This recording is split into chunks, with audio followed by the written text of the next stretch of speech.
Assalomu alaykum obunachilar. Mana biz temirdan konteyner anaqasini to'qitib tomdi. Tunuka qotir turdik. Mana tellab bu. Polni patologiyalarimiz tomyapti. Mana patologiyalar ustiga polni tomyapti. Hozir endi bu tunuka qilganimizni endi biz buni bo'lishini bilmadik.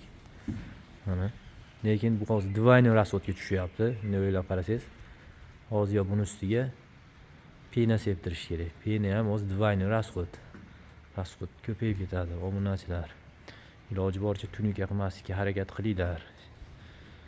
Lekin nimadir o'ylab topish kerak bunga.